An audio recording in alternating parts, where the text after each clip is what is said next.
Always love these segments. It's called Our Biggest Fan, but in this case, I think we might say most prolific fan. Look who's here, gang. It's the idea machine, Amanda Blyth. Amanda, thanks for coming in. How are you? Good. Thanks for having me. Boy, I tell you, you're knocking our socks off with all of these ideas. Tell me, I know how many ideas have been posted on the Submit an Idea page, but how many have you submitted?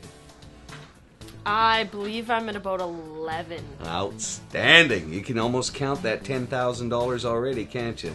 I'm hoping. All right. Every idea you send in gives you another chance to win the 10K, so keep them coming.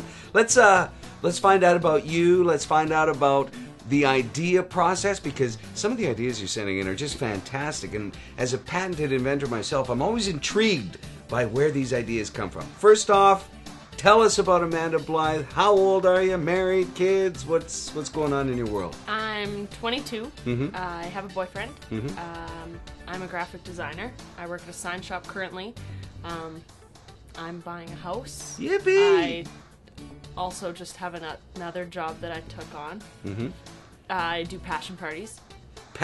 Passion parties? Yes. What's a passion party? It's a party for women to get together. There's items from hand cream and body lotions to personal toys. This would be an adult party, Yes. shall we Yes. say. I like the way she calls them items.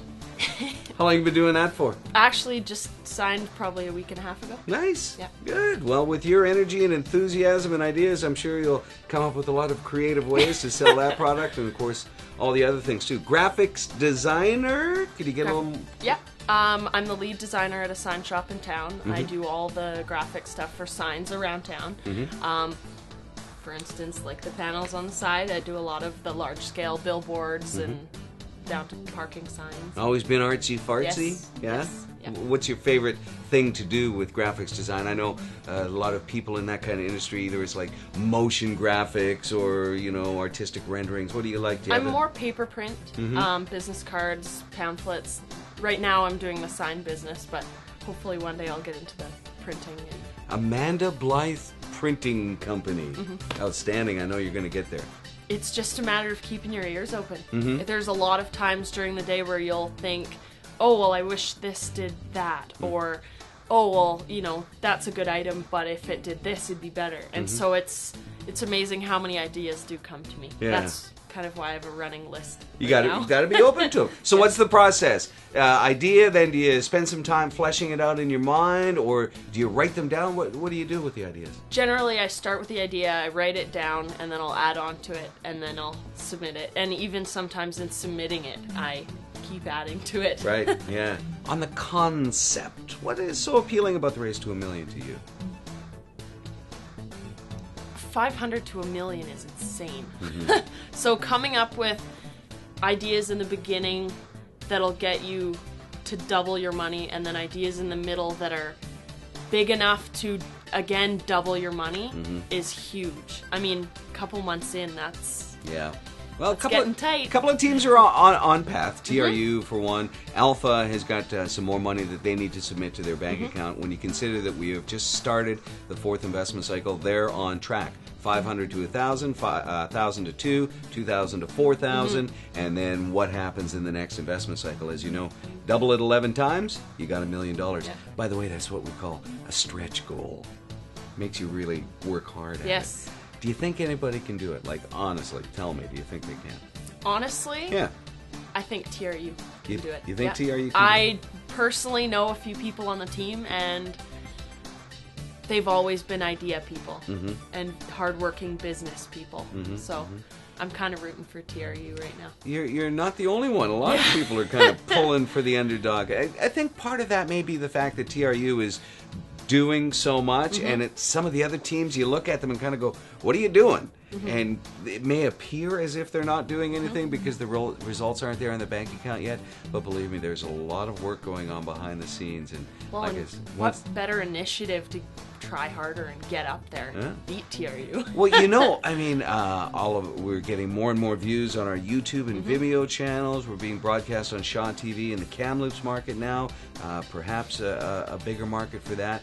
Our Facebook likes are like up over 2,000 now. So more and more people are watching what's happening and kind of being intrigued by this. And when you talk about the students at TRU, you know, they could really be doing a job application here. You'd never know who's watching these things, and they hear about an amazing idea from Usman Vahidi or Matthew Mazzillo or somebody on the TRU team.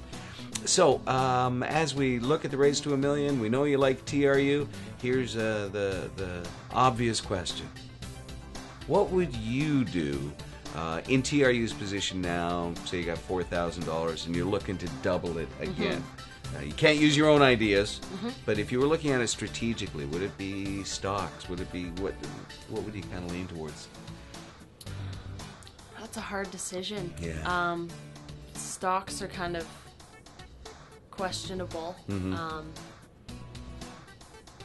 It would be cool to maybe purchase a vehicle and fix it up, because you can, depending on the vehicle and what you do to it, probably double there. Yeah. I don't know. It's really hard to say. That's the challenging part. And you know, when we were introducing the Race to a Million and inviting the mastermind teams to be a part of it, of course they're all excited, like, yeah, this sounds really cool, we can do it. And then the reality hits. What are we going to do with $500? Like, what do you do? So any advice or words of wisdom to our viewers? Let me ask you this. Do you hope people submit ideas, or do you just want them to not do it to increase your odds of winning? Part of me, yes, doesn't want any more ideas come, because it's nice to see the whole page is mostly my ideas. But a lot of it is, when I first started, it is kind of intimidating, because you think every idea has been done. And a lot of ideas have been done, and there's a lot of product out there. But it's worth a try, and upgrading ideas, and new ideas are out there. Clearly, I've come up with a few. A few of them, just in a matter of weeks. Yeah. You got the whole Race to a Million wardrobe of T-shirts. You got at least half a dozen entries into the $10,000 prize. This is just outstanding. Amanda Blyth, one of our most prolific and biggest fans here on the Race to a Million. Keep her going.